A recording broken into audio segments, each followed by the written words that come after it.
Após vários anos de riqueza e satisfação, o mundo ocidental sofreu um choque no final de 2008. As nações entraram em pânico e os cidadãos despertaram de um longo e sereno sono. A festa havia acabado.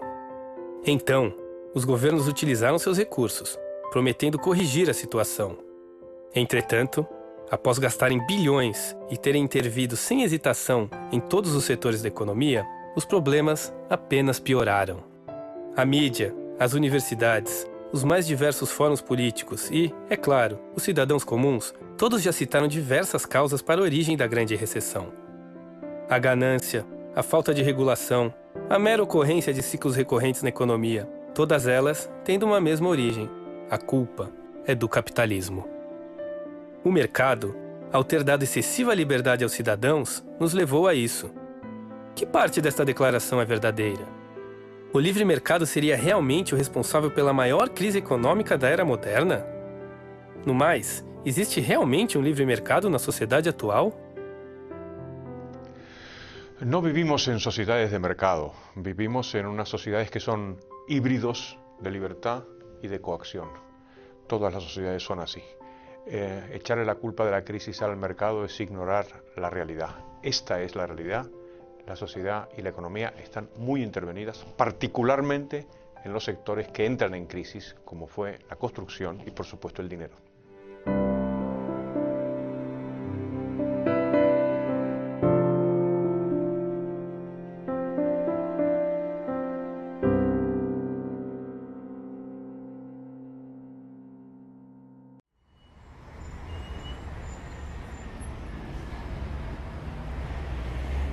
Desde os tempos remotos, as economias sempre vivenciaram períodos de forte crescimento, seguidos por períodos de estagnação e crise.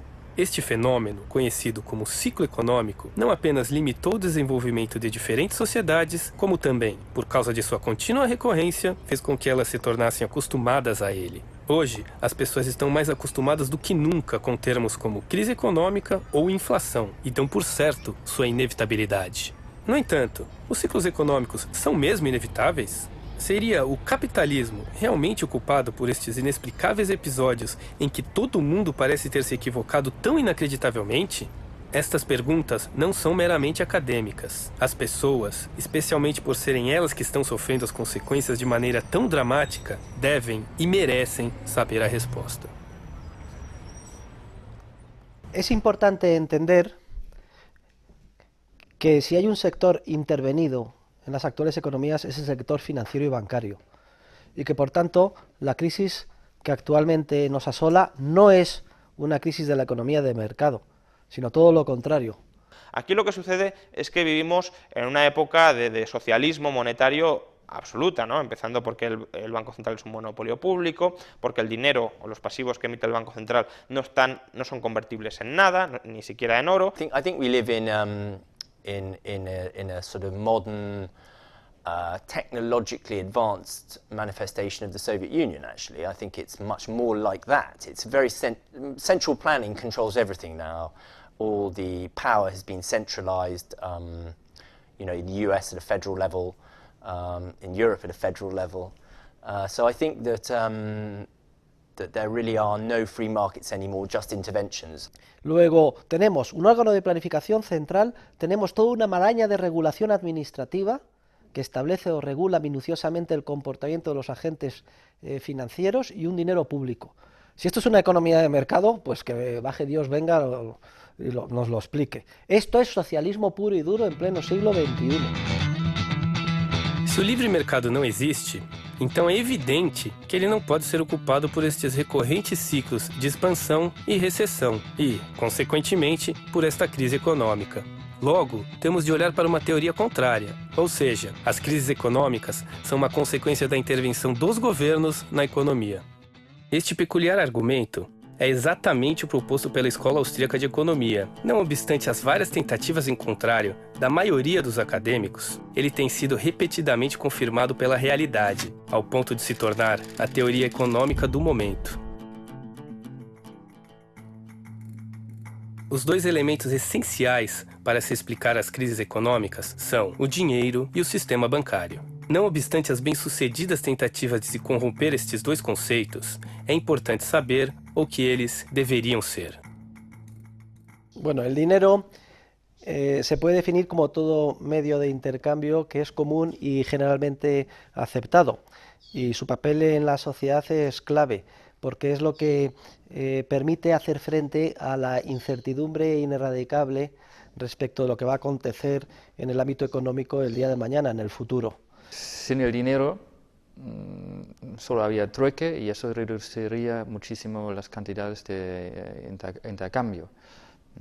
Volveríamos a un nivel de subsistencia, cada uno producía la mayoría de las cosas para él solo, porque existe el problema de la doble coincidencia de necesidades, que yo tengo que buscar a alguien que tiene lo que yo quiero y a su vez esta persona tiene que querer lo que yo le puedo ofrecer. Entonces sin dinero es muy difícil. Não é exagero dizer que o dinheiro é a instituição fundamental de qualquer sociedade. Para seu surgimento, não foi necessário nenhum decreto coercitivo da parte do poder público. Como outras importantes instituições, o dinheiro surgiu espontaneamente quando indivíduos perceberam que o escambo era um grande empecilho para o comércio e que havia uma necessidade de se ter um meio indireto de trocas. Após uma longa evolução, o meio de troca espontaneamente escolhido pelos indivíduos acabou sendo o ouro, o qual permaneceu em uso até o século XX, quando os poderes políticos aboliram permanentemente sua utilização e o substituíram pelas atuais cédulas de papel, uma medida indispensável para se consolidar a fraude na qual estamos imersos hoje. Los bancos son o deberían ser intermediarios de crédito para los ahorros de la gente. Reciben por un lado ahorros de muchas personas, a lo mejor cantidades pequeñas, y luego lo pueden prestar a empresas grandes cantidades o hipotecas, y así diversifican el riesgo y son intermediarios de ahorro e inversión. Os bancos são empresas cuja função, entre outras, consiste em servir de intermediário entre poupadores e investidores. Em troca de juros, poupadores interessados em algo mais do que simplesmente depositar seu dinheiro permitiriam que o banco emprestasse sua poupança para investidores que o banco considerasse oportunos. Essa função de intermediação é essencial para o sucesso de qualquer economia, permitindo o direcionamento de grandes quantias de poupança para investimentos produtivos. Com efeito, o fenômeno dos ciclos econômicos surge quando o elo entre poupança e investimento é cortado. No entanto, se o banco só pode emprestar aquilo que outros pouparam anteriormente, como é possível que este elo se rompa? Lo que pasa es que pronto los depositarios, es decir, los banqueros, se vieron tentados para incumplir digamos, las obligaciones tradicionales que los principios generales del derecho exigen en el caso del depósito.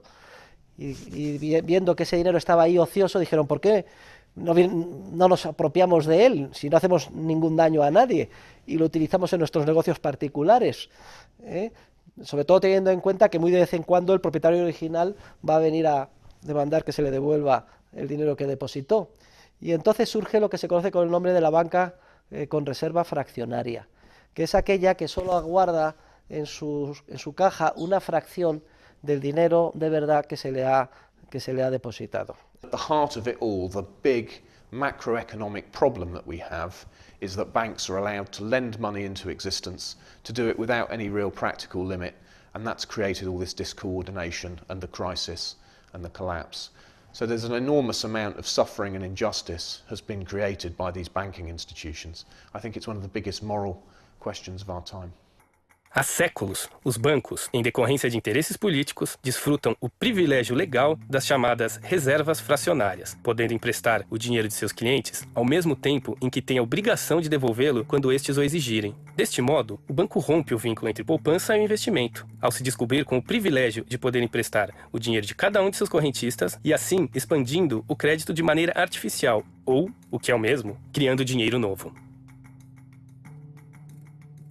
Assim, quando uma pessoa deposita 10 mil euros no banco, este está legalmente obrigado a guardar apenas 2%, podendo emprestar o resto a outro cliente. Este cliente usará este dinheiro para, por exemplo, comprar um carro. Deste modo, o vendedor do carro depositará este dinheiro em outro banco, qual, por sua vez, guardará apenas 2% e emprestará os 98% restantes, em um processo que pode ser repetido pelo menos 50 vezes. Em nosso caso, com uma base de dinheiro inicial de 10 mil euros, chegaríamos a obter uma oferta de 500 mil euros, sendo esse dinheiro recém-criado a semente que alimentará a crise. The Cobden Centre survey, we commissioned a reputable polling company to survey 2,000 people, and I believe it might even be as high as 74% think that the money that they deposit in a bank is theirs, when of course the legal relationship is you deposit the money, you lend the money. That's an effective another word for saying you lend the money to the bank, and the bank physically then owes you a debt obligation back. Embora não possamos estabelecer um ponto claro na história a partir de quando a fraude começou a ser forjada, a verdade é que um bom precedente foi criado em 1844, quando a Inglaterra, cansada dos contínuos ciclos de bolhas e recessões, exigiu, por meio da Lei de Peel, reservas de 100% em dinheiro de verdade, o qual era o ouro, em relação à emissão de papel-moeda. O problema foi que os legisladores se esqueceram de incluir também a proibição de criação de depósitos à vista não lastreados, de modo que os bancos, sem ter de emitir papel-moeda, podiam continuar criando dinheiro novo por meio de simples entradas contábeis em seus balancetes. Claro, esto hizo que los ciclos continuaran, las burbujas continuaran. Las burbujas, resultado de la creación de préstamos sin respaldo de ahorro real, que terminaban en última instancia en una crisis financiera cuando la gente se daba cuenta de que todo era artificial, ¿no?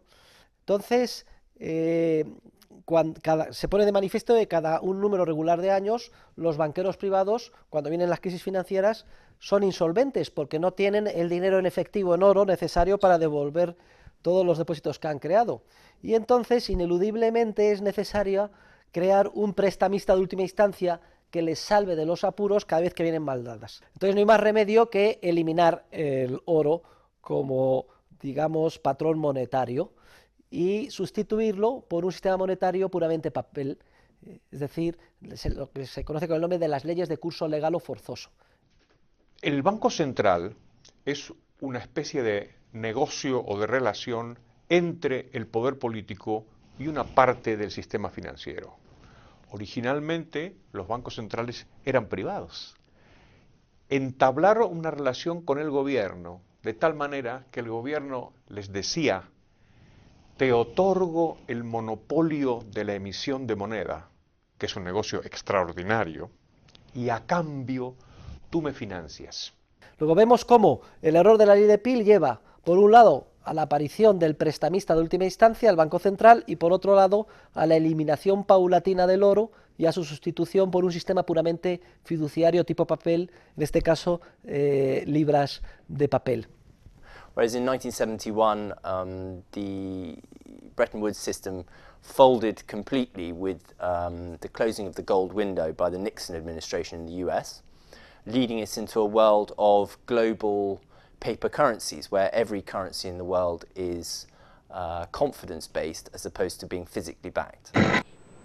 I have directed Secretary Connally to suspend temporarily the convertibility of the dollar into gold or other reserve assets, except in amounts and conditions determined to be in the interest of monetary stability and in the best interest of the United States.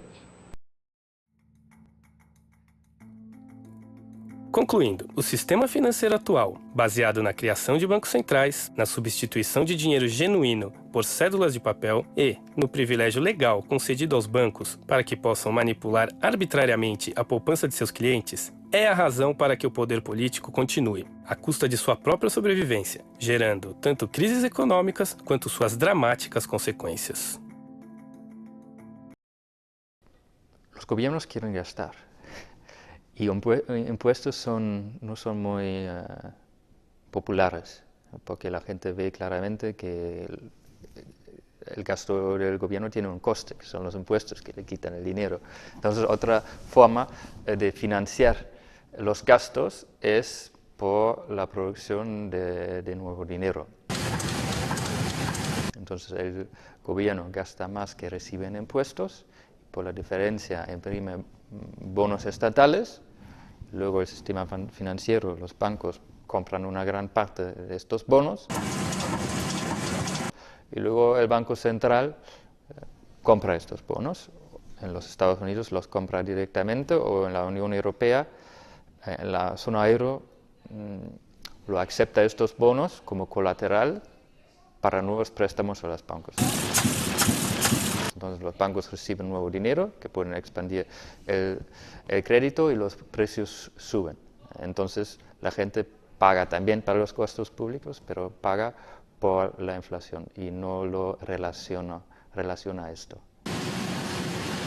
Entonces más popular, porque si tú subes impuestos, los votantes te van a castigar probablemente, pero con el déficit público que se financia con la monetización y la inflación, la gente no te castiga o no te castiga tanto. Na prática, o sinal que desencadeia o início de um ciclo econômico é a redução das taxas de juros. Quando os juros caem, os empreendedores se põem a iniciar novos empreendimentos que aparentam ser lucrativos. Seriam de fato lucrativos, caso os juros diminuíssem em decorrência de causas naturais, como o aumento da poupança real das pessoas. O problema é quando a redução dos juros se dá em decorrência da manipulação dos bancos centrais e dos governos, levando os empreendedores a cometerem erros graves de maneira maciça. Em princípio, haverá uma expansão econômica, o desemprego será drasticamente reduzido, os salários irão crescer, as ações irão subir, o valor dos investimentos aumentará e, em decorrência de tudo, as pessoas passarão a crer que finalmente poderão ter um padrão de vida mais elevado. No entanto, tudo acaba se revelando uma grande mentira. O resultado é que, como a redução inicial dos juros foi artificial, os projetos iniciados pelos empreendedores, incluindo todos os seus aparentes benefícios, se revelam desastrosos. Desastrosos tanto para as pessoas quanto para os próprios bancos, que, fazendo uso de seu privilégio legal, não apenas tomaram emprestado o dinheiro daqueles que não queriam emprestar, como também o emprestaram para pessoas que agora estão incapazes de gerar lucros suficientes para quitar seus empréstimos, e que também investiram em ativos que estavam com valores inflados, e que agora estão prestes a se desvalorizar. Quando os juros voltam a subir, os bancos terão problemas com a inadimplência de seus devedores, e nem sequer poderão arrestar o patrimônio do devedor, pois seus valores caíram. A situação poderá ser tão dramática que nem mesmo os bancos centrais poderão ajudar. A única solução será a recessão econômica. Processo esse em que terão de ser expurgados todos os erros causados pela penosa e interesseira relação entre os próprios bancos centrais e o governo. ¿Y quién paga todo esto? Pues los usuarios de la moneda. En este sentido, es un gran fraude. La clave del sistema es que se trata de una especie de fraude legal. Ni siquiera los banqueros privados a nivel individual son conscientes del enorme daño que hacen creando de la nada créditos con cargo a depósitos de nueva creación, que son sus asientos en el pasivo de sus balances. El sistema monetario es un sistema legal. Tiene todos los plácemes de las constituciones y las leyes. Dentro de ese sistema es donde se generan unos procesos especulativos de burbuja y finalmente de crisis.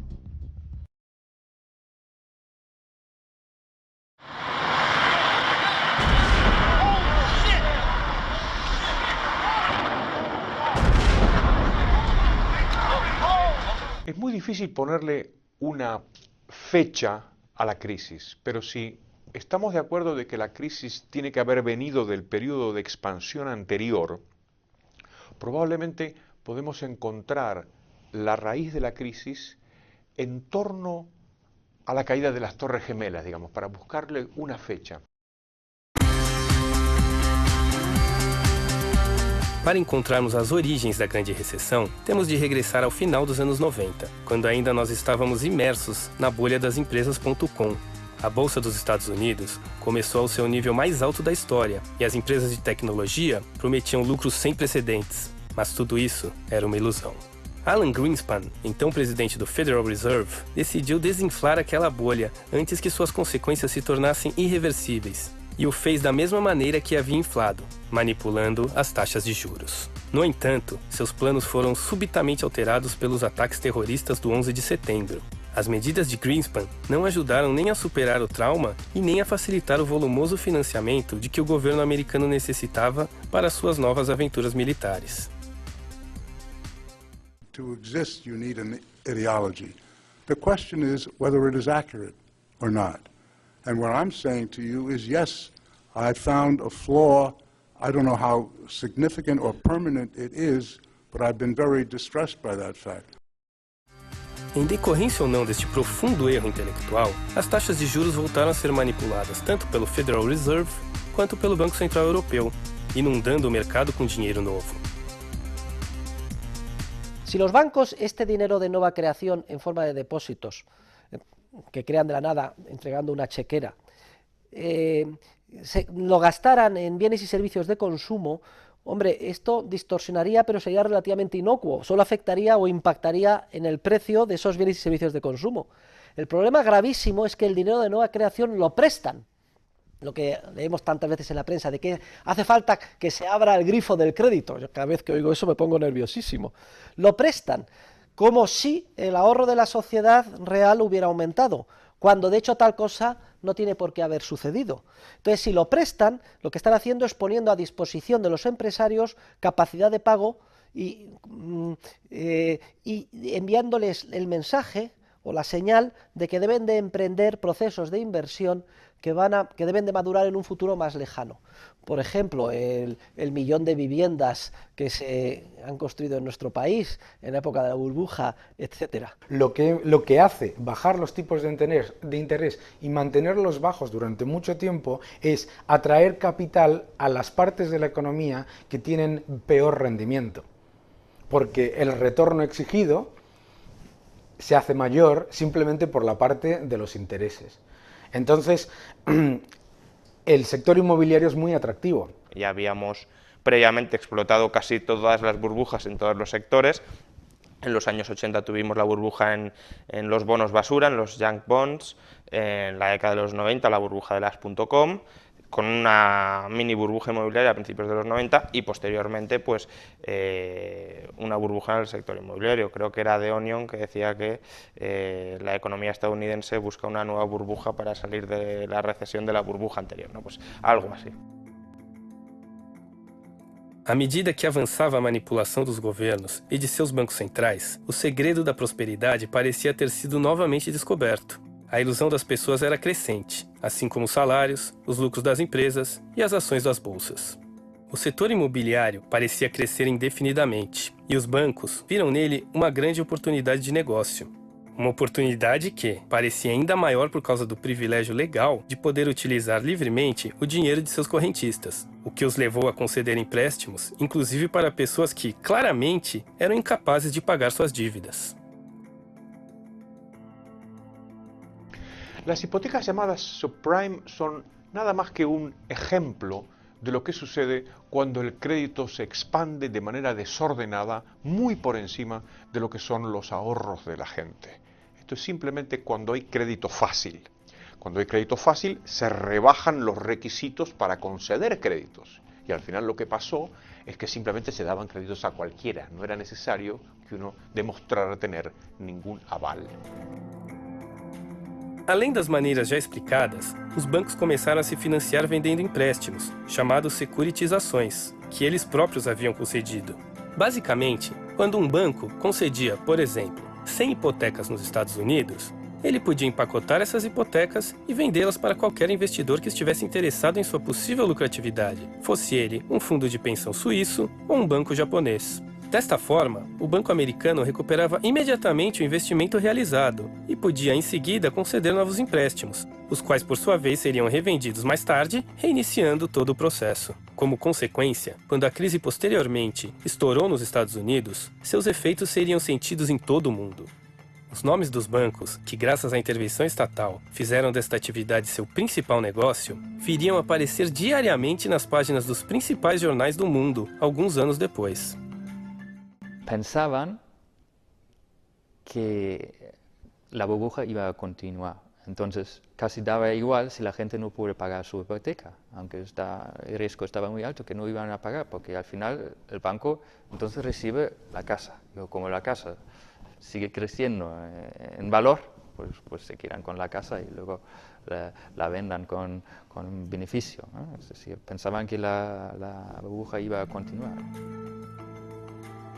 Estas falsas perspectivas econômicas não foram o único fator que estimulou os bancos a continuar com práticas que mais tarde se revelariam suicidas. Como se não bastasse seus privilégios legais, os governos ainda dedicaram grandes esforços para garantir que as atividades dos bancos não declinassem. Um exemplo muito claro foi o trabalho efetuado pelas empresas hipotecárias Freddie Mac e Fannie Mae, que basicamente dedicaram seus esforços à lucrativa tarefa de comprar as hipotecas securitizadas que os bancos já haviam vendido, reempacotá-las e revendê-las, sabendo que contavam com a garantia implícita do governo americano. Se quebrassem, sabiam que o governo assumiria a dívida, como realmente aconteceu. No entanto, até então, sua atividade servia para que os bancos contassem com novos fundos, reiniciassem o processo, securitizando não só hipotecas, mas também empréstimos para consumidores, para estudantes, para aquisição de carros, deste modo, inflando ainda mais a bolha e expandindo outros tipos de negócios. Dentre eles, destaque para seguradoras financeiras e agências de classificação de crédito. Las agencias de calificación básicamente se dedicaban a, cuando los bancos titulizaban o emitían deuda para financiarse ellos mismos, decían, bueno, esta titulización o esta deuda es de esta calidad, de muy buena calidad, por ejemplo, y por eso cobraban. Y luego las agencias aseguradoras lo que hacían era asegurar, como su nombre indica, que si quebraba o si se impagaba, mejor dicho, esa deuda, ellas responderían a través de un instrumento financiero llamado CDS, ¿no? Seguro contra riesgo de impago. Al principio todo iba muy bien. ¿Por qué? Las aseguradoras mismo pues iban asegurando, y como nadie impagaba, pues cobraban por la prima del seguro, pero no desembolsaban nada. Y luego las agencias de calificación, porque normativamente, por regulación, era obligatorio pasar por ellas. Com o tempo, à medida que a manipulação dos bancos centrais e dos governos fez com que os investimentos se concentrassem em atividades específicas, como o setor imobiliário, não demorou muito para que houvesse uma escassez de investimentos em outros setores da economia, como o de matérias-primas, vital para sustentar a construção civil. Esta escassez de investimentos levou a um forte aumento nos preços, que os beneficiários da expansão creditícia tentaram repassar, sem sucesso, para os consumidores, o que levou ao fechamento de várias empresas e às consequentes demissões em massa. Si tú repercutes aumentos de costes en toda la economía a los consumidores se les acaba la renta. Entonces, tú tienes que, como consumidor, tienes que empezar a discriminar. Me han subido un 20% la gasolina y me han subido la comida un 30%. Tú tienes que elegir, ¿viajo menos o como otro tipo de productos más baratos? Y al elegir, pues estás quitándoles demanda a unos y dándosela, o manteniéndosela, mejor dicho, a outros.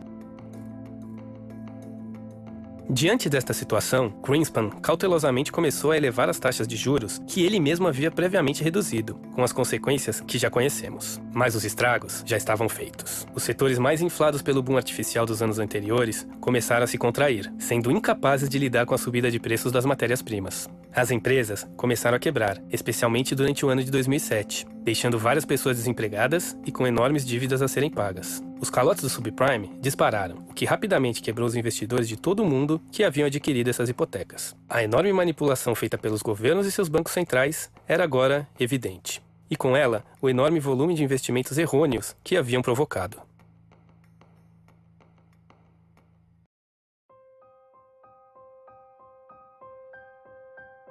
À medida que as securitizações e as demais dívidas recebiam o calote e tinham sua classificação rebaixada, os investidores se tornavam cada vez mais ávidos para se livrar delas. Em meados de 2007, quando foram produzidos os primeiros alertas de que algo grave estava ocorrendo, os bancos centrais, em pânico, embarcaram na precipitada e suicida manobra de injetar enormes quantias de dinheiro nos bancos para gerar confiança. O Federal Reserve, já com Bernanke no comando, foi ainda mais longe, reduzindo, em apenas 8 meses, as taxas de juros de 5,25% para 2%, tentando resolver o problema da mesma maneira que o havia criado. Conforme esperado, a situação se agravou ao acentuar a inflação, especialmente nos mercados de câmbio e, acima de tudo, nos de matérias-primas. A combinação de desemprego, queda do poder de compra, regulamentações estatais e, principalmente, a continuação do ajuste da estrutura produtiva, que ainda não havia terminado, fizeram com que os calotes dos bancos continuassem crescendo até meados de 2008, quando ocorreu a primeira quebra vultuosa do sistema bancário americano. El problema de Bear Stearns, ¿cuál fue? Pues que empezaron a ver los inversores que su cartera de titulizaciones era de mala calidad. Tenía un impago, una ratio de impago muy grande. Entonces, claro, tú como inversor te planteabas, ¿debo refinanciar a Bear Stearns si sus inversiones tienen un agujero muy grande, si hay un riesgo de impago muy grande? Porque en cualquier momento, si yo le refinancio, me puede dejar de pagar a mí porque no se va a cobrar de las hipotecas. Bear Stearns fue el mini shock, porque Bear Stearns por lo menos se generó con de una manera abierta en el mercado. El gobierno apoyó ligeramente a Bear Stearns, pero JP Morgan compró los activos. Fue una quiebra ordenada. El problema fue Lehman.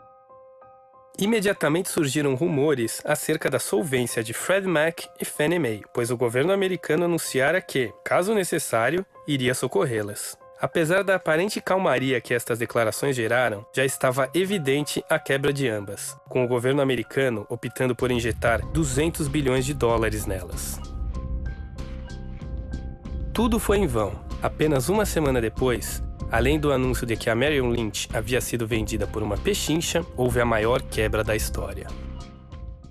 Todos los bancos tenían deuda o titulizaciones garantizadas por Freddie Mac y Fannie Mae. Entonces, si los bancos de inversión habían invertido en esto y estos activos ya empezaban a ser de mala calidad porque estaban rescatadas, ¿qué pasaba con esos bancos? Y ahí, pues, a Lehman Brothers le pasó algo muy parecido a Bear Stearns en marzo. El problema para mí empezó realmente con Lehman, que fue cuando se empezó a constatar de manera evidente que los estados decidían quién se rescata, quién sobrevive y quién no. Era un banco too big to fail, ¿no? Era un banco que no se podía permitir que quebrara. Y ahí se permitió que quebrara. Y al quebrar, pues digamos que todo el castillo de naipes de expectativas sobre el que se había construido el sistema financiero mundial, que los bancos nunca iban a quebrar, pues se vino abajo. Se introduce tal nivel de incertidumbre en el mercado sobre los activos que estos bancos tienen, que estos bancos ellos mismos dejan de prestarse entre ellos. Luego también la agencia aseguradora AIG, como se empezaron a multiplicar los impagos y tenía tantos seguros contra impagos, pues también empezó a recibir un montón de reclamaciones de reponme el capital y no podía hacer frente a ello, con lo cual fue otra que tuvo que ser rescatada porque si no habría quebrado y se consideraba inaceptable que quebrara. Al final, ¿qué sucedió? Bueno, pues la Reserva Federal sostuvo el crédito a corto plazo, solo prestaba a corto plazo la Reserva Federal, no como luego, que se ha puesto a comprar activos a 30 años, que eso es una barbaridad, y bueno, aguantó el sistema. Y luego, el gobierno de Estados Unidos, por otro lado, lo que hizo fue recapitalizar los bancos con dinero público, que no es ni mucho menos la opción preferible, pero tampoco fue pues un disparate absoluto porque en Estados Unidos, afortunadamente, el activo de los bancos tenía partes muy malas, pero también tenía partes relativamente aceptables, con lo cual a los pocos meses del rescate pudieron devolver todo el dinero. Ya digo, no fue la mejor opción, habría habido otras opciones mejores, pero no fue el disparate como se pudo hacer en otros países como Islandia, que quiso rescatar todo su sistema bancario sin tener ninguna posibilidad real para ello.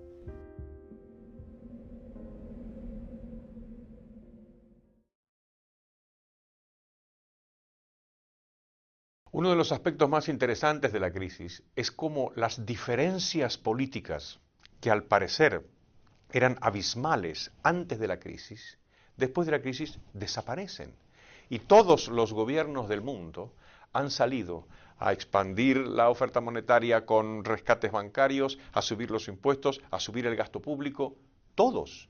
Las políticas gubernamentales contra la crisis tuvieron dos fases claramente diferenciadas.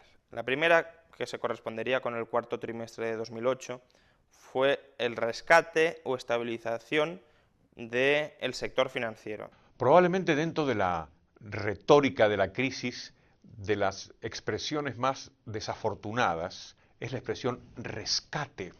¿Por qué? Y porque carece de connotaciones peyorativas. ¿Quién va a estar en contra de un rescate? Parece que un rescate necesariamente es bueno.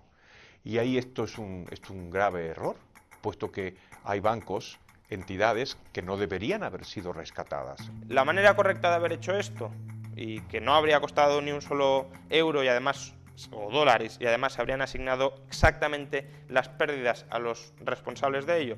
Bueno, lo primero, los bancos que sean insolventes, los accionistas lo pierden todo. Es de sentido común. Una empresa que está quebrada es una empresa que pierde, cuyos accionistas lo pierden todo, por definición.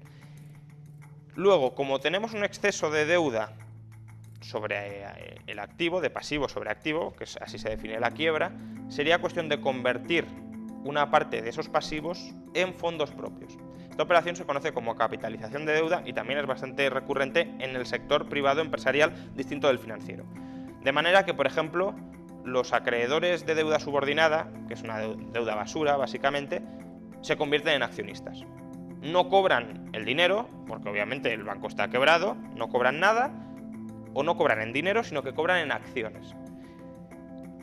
Luego, si ni siquiera con los deudores subordinados conseguimos reflotar el banco, pues ya vamos escalando un poco, ¿no? Pasamos a los acreedores a más largo plazo, a los acreedores que han comprado otros instrumentos de riesgo, etc.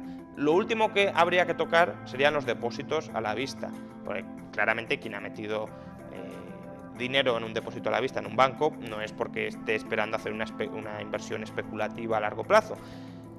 Por tanto, primero vamos tocando las inversiones, por orden de relación, las inversiones más especulativas y más a largo plazo, y eso lo vamos convirtiendo en accionistas. ¿Resultado? Pues que cuando hayamos convertido una masa mínima de acreedores del banco en accionistas, el banco estará recapitalizado. Si hay pérdidas, por ejemplo, si las acciones caen mucho de precio por debajo de lo que esperaban cobrar los acreedores, pues lo siento mucho, pero usted invirtió en el banco a riesgo y se ha arriesgado a perder dinero. No habría que haber metido ni un solo euro o dólar del contribuyente.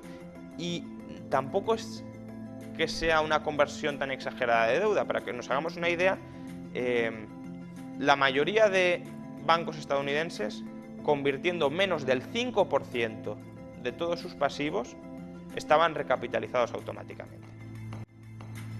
Porém, ao contrário, os países optaram por socorrer os bancos com dinheiro de impostos. O exemplo mais ultrajante foi na Irlanda, com a criação de um chamado Banco Ruim. Utilizando esta fórmula, o setor público optou por comprar todos os ativos tóxicos dos bancos a preços inflados, de modo que tal investimento nunca seria recuperado. Outra medida colocada em prática nos Estados Unidos constitui em converter o Estado em acionista dos bancos, com a arriscada intenção de recuperar seu investimento quando a situação se normalizasse. Em ambos os casos, a posição privilegiada dos bancos ficou explicitada e os cidadãos tiveram de aturar seu dinheiro sendo usado para salvar empresas insolventes que, acima de tudo, poderiam continuar pagando dividendos e fartos bônus para seus executivos, como se nada houvesse ocorrido.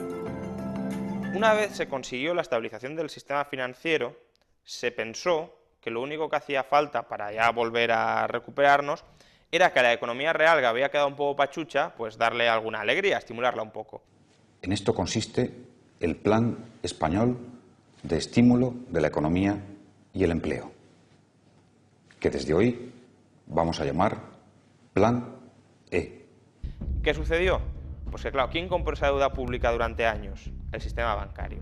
Cuando se empieza el proceso de endeudamiento de los estados, se continúa con el proceso del endeudamiento de los bancos. Y ese ha sido, es difícil decir quién fue primero, la gallina o el huevo, pero lo que sí es fácil es decir que lo que hemos tenido ha sido un proceso en el que los dos estaban participando del mismo problema e impulsando el mismo problema a la vez. la estabilización y el rescate del sistema financiero, que como digo tenía su parte de lógica, que habían acometido a finales de 2008, se truncó en 2010 y sobre todo en 2011. ¿Por qué? Porque contaminaron todo el balance de los bancos y lo contaminaron con activos tóxicos, esta vez no hipotecarios, sino de deuda pública. Si suponemos que no se podrían haber corregido las cosas antes, o sea, si damos por supuesto que la historia anterior es inevitable y nos encontramos con el estallido de la crisis, ahí había que abordar diferentes soluciones. Una es la apertura de los mercados.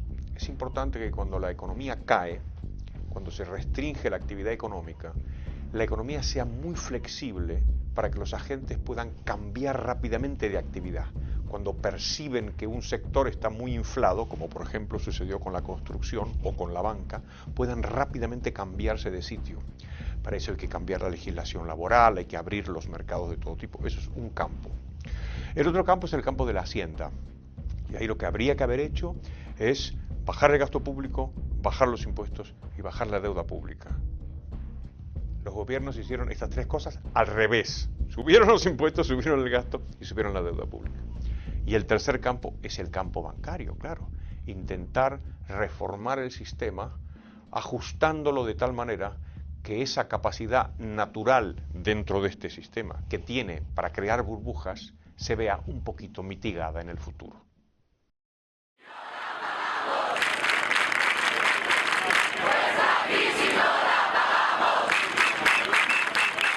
Pues la verdad es que yo soy de las personas cándidas que en un principio pensó que aquello era de alguna manera un movimiento de rebelión o por lo menos de expresión de descontento de la sociedad civil, y eso me habría parecido bueno, me parecía bueno en ese momento.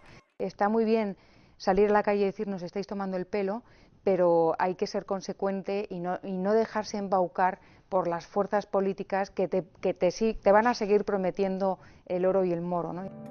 Ainda mais grave que a ignorância econômica das pessoas é o fato de que as ideias mais perigosas, aquelas que levaram todos a sofrer a grande recessão, são exatamente as defendidas profusamente entre os supostos intelectuais. A semente do mal, plantada há anos por Keynes, viceja por meio das ideias de economistas famosos, como Greg Mankiw, que a fim de condenar a poupança e estimular o consumismo, chegou a propor a eliminação por sorteio de todas as cédulas, com os números de série selecionados em um bingo. Medida esta apoiada por Paul Krugman, o economista que, fiel aos seus ideais, aconselhou em 2001 a criação de uma bolha imobiliária e que, após esta ter estourado, em vez de reconhecer seu erro, foi ainda mais longe, chegando a elogiar coisas como a guerra do Iraque e até mesmo conclamar a invasão alienígena como uma maneira de se sair da crise. They tell us that we should have more credit. More credit is the thing that got us into the problem in the first place. They should tell us we should have more spending. More spending was government spending was the thing that got us into the trouble. They tell us we should have more regulation, and it's all various different flavors of regulation. It doesn't really necessarily matter what it is. It's just more of it. And you know, all these things have failed. Absolutely failed. Para evitar la repetición de ciclos recurrentes de auge, crisis financiera y recesión que vienen asolando la economía de mercado desde hace 200 años, sería preciso rediseñar el sistema financiero y bancario a nivel mundial y hacerlo compatible con las exigencias de una economía de mercado, de un sistema capitalista, que se basa en el cumplimiento estricto de los derechos de propiedad. Y esto implicaría tres reformas. En primer lugar, completar la ley de Peel allí donde quedó incompleta, es decir, exigir también el coeficiente de caja del 100% para los depósitos a la vista y equivalentes. Cuando digo equivalentes es porque la banca también vende muchos depósitos supuestamente a plazo, pero que en realidad te dicen sottovoce que los puedes retirar sin penalidad cuando quieras. Eso también son depósitos a la vista. Y es para mí un motivo de gran satisfacción que hace escasamente un año, en octubre o en septiembre del 2010, dos diputados Tory presentaron un proyecto de ley en esta misma línea y además me citaron en el Parlamento británico. Perhaps instead we should now begin to listen to those economists who saw the credit glut that preceded the crash as the problem. The Cobden Centre, the Von Mises Institute, Herta de Soto, they all grasped that it was the overproduction of bogus candy floss credit before the crunch that gave rise to the credit crunch. It's time to take seriously their ideas on honest money and sound banking. Now, the Keynesian monetarist economists might recoil in horror at the idea. Their orthodoxy holds that without these legal privileges for banks, there would be insufficient credit. The oil that keeps the engine of capitalism working, they say, would dry up. The machine would grind to a halt. Not so. Under my bill, credit would still exist, but it would be credit backed by savings. In other words, it would be credit that could fuel an expansion in economic capacity that was consummate with savings or deferred consumption. It would be, to use the cliche of our day, sustainable. It's an amazing thing just how few members of Parliament in the UK really understand the monetary system. It's such a fundamental institution in a society based on the division of labour, and yet most members of Parliament don't study money. Even members of Parliament who are good economists don't usually study the institution of money itself and the real details of the way banking works. La segunda medida esencial sería acabar con el órgano de planificación financiera, es decir, este que hemos denominado Banco Central. Los bancos centrales ya no serían precisos con un coeficiente de caja del 100% como prestamistas de última instancia, ya no habría que proteger a la banca. Si en cualquier caso de pérdida de confianza, cuando fueran los depositantes a por su dinero, siempre estaría allí. Por tanto, ya no sería preciso. Y además dejarían de actuar de manera perversa, como actualmente están actuando cuando pretenden fijar el tipo de interés. Conseguiríamos, por tanto, eliminar el último bastión del socialismo que ha quedado después de la caída del muro de Berlín, que son los bancos centrales. Y en tercer lugar, la tercera medida responde a la siguiente pregunta: ¿quién se ocuparía de la base monetaria? Y lo que propongo es la reintroducción del patrón oro, un patrón oro clásico con coeficiente de caja del 100%. El stock mundial de oro ha venido creciendo en torno al 2% al año, y además tiene la ventaja de que el oro no se puede manipular ni crear al antojo de los gobernantes. El oro supone una especie de corsé que disciplina la acción de todos los agentes que participan en una sociedad y en el mercado. Por eso el oro es una institución esencial y tan importante para el avance de la civilización. I think the average worker would be very much supported by a gold standard, or rather by a disciplined monetary system, because the purchasing power of his money will not be diluted on an annual basis. In other words, he will be able to buy the same amount of goods and services, and potentially even slightly more goods and services on an annual basis. Effectively, what it does is remove the stealth effect of inflating the money supply.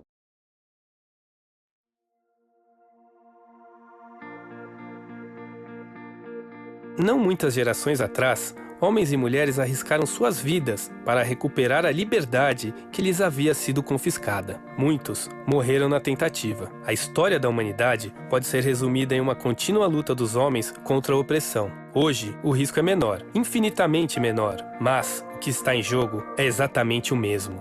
Vimos como indivíduos enfrentaram várias crises no decorrer da história, e sempre saíram delas com um poder político mais fortalecido. Até quando continuaremos cometendo o mesmo erro? Temos a obrigação moral de conquistar para sempre a liberdade. Este é o nosso momento. E separar completamente o poder político das finanças é um passo fundamental. Somente assim alcançaremos a genuína liberdade.